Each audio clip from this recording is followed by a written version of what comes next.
Nathan a une question certainement. Oui, donc j'ai une question pour vous.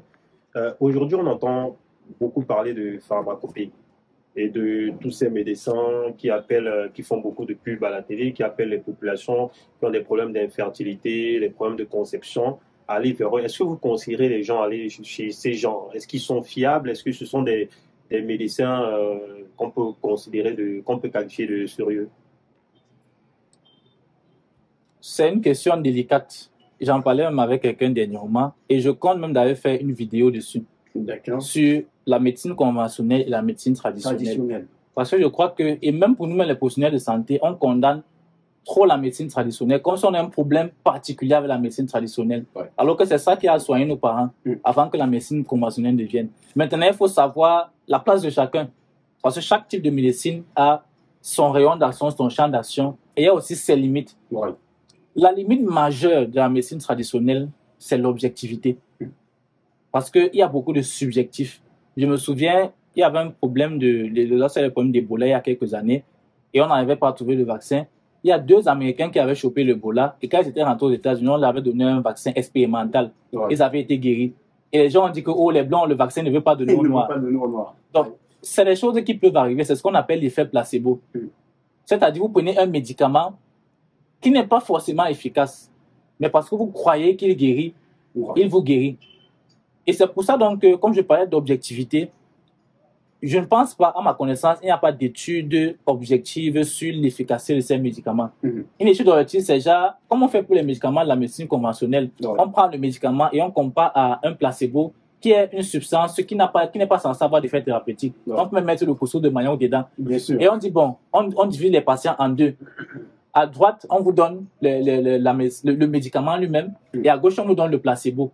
Et on essaie donc de comparer. C'est ce que les films pharmaceutiques ont fait pour les vaccins. D'accord. Donc, on donne le vaccin, le vrai vaccin, on donne quelque chose qui ressemble au vaccin, mais qui n'a pas de vaccin. Et on compare. Dans le groupe qui a reçu le placebo, il y a combien de personnes qui ont échappé à la COVID-19? Peut-être, il y a 1%.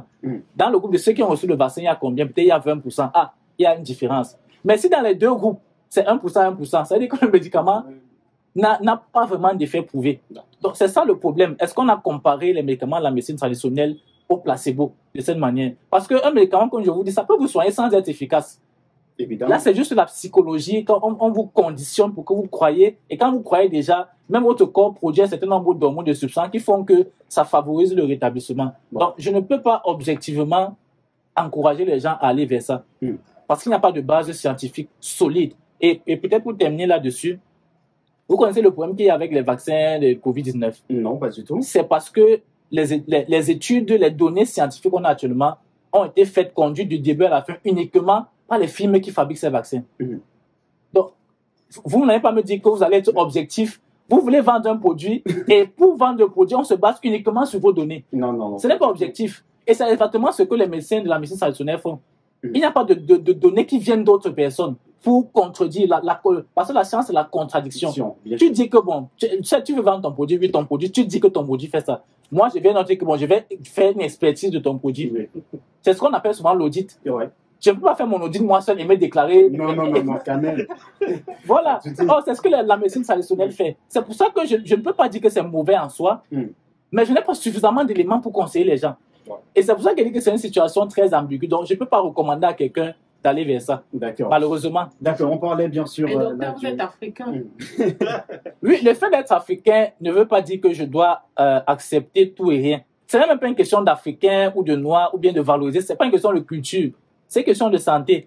Je crois que si je vous donne un médicament et je vous dis que il n'y a rien dans le médicament, là, vous n'allez pas le prendre. Mais si je vous dis que ça ne va pas vous soigner, vous n'allez pas le prendre. Il faut que vous ayez une certaine garantie que ça vous soigne. Mais docteur, nous sommes africains. On sait qu'au Cameroun particulièrement, on a des plantes que lorsqu'on te demande de prendre, on sait forcément que ça va guérir ci ou ça. Et lorsque vous prenez ces plantes-là, vous avez l'assurance que ça a guéri. Moi particulièrement, lorsque j'ai la typhoïde, je connais des plantes que je peux concocter pour que la maladie finisse. Mais est-ce que vous allez nier aujourd'hui, parce que vous avez fait des études en médecine, que ces différentes plantes dont nous connaissons, vous et nous, les auditeurs également, que ça ne marche pas? C'est une question ambiguë. Je ne saurais être contre la médecine traditionnelle. Je ne saurais être contre les plantes parce que moi-même, j'ai travaillé sur une plante, sur les propriétés antibiotiques. oui, antibactérienne de la plante sur les bactéries de la bouche, donc pour prévenir la carie dentaire et autres. Ouais. Et la plupart de nos thèses en pharmacie, en fac de médecine ici à Douala, et même dans le Cameroun, c'est des thèses sur les plantes.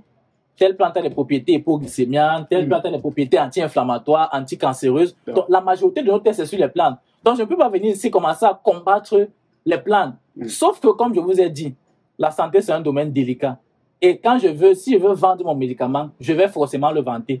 Même si le médicament n'est pas efficace. Parce que j'ai un objectif financier derrière la tête. Donc, pour que ce soit objectif, il faut un certain audit externe.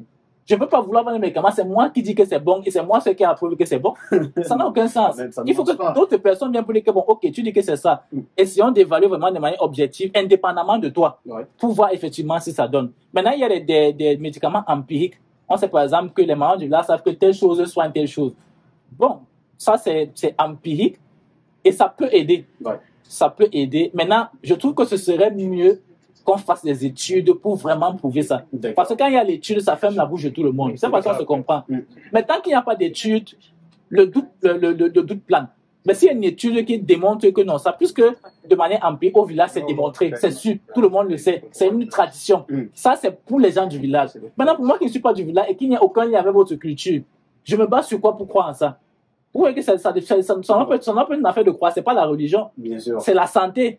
Et comme c'est donc objectif, on doit donc faire des contre-expertises pour arriver au résultat. Si c'est vraiment fiable, la contre-expertise va prouver que c'est fiable. Il n'y a aucune raison que la contre-expertise vienne prouver que ce n'est pas fiable alors que c'est fiable. Et si la contre-expertise prouve que ce n'est pas fiable, c'est que quelque part, c'était beaucoup plus de la subjectivité que de l'objectivité.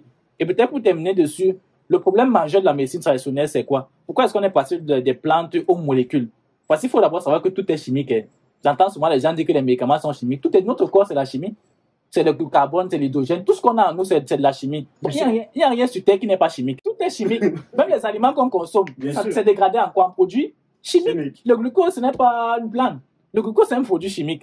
Comme les fructoses et tout ça, les protéines, les lipides, tout ce qu'on retrouve dans les plantes, c'est des produits chimiques. Donc, le problème, ce n'est même pas qu'on utilise des produits chimiques. L'avantage de la médecine conventionnelle sur la médecine traditionnelle, c'est quoi? J'ai, par exemple, disons que les feuilles de papaye sont le palu. Maintenant, je prends quelle quantité? Ça, c'est la première question. Première question. À laquelle il faut répondre. Justement, l'abondance nuit. Le médicament, oui, l'abondance nuit. Il y a des études qui ont montré que prendre trop et surtout les transformations que ça subit. Parce que encore consommer, par exemple, le maïs à l'état cru et le consommer peut-être quand il est brûlé, braisé et brûlé, c'est pas les mêmes propriétés que ça aura.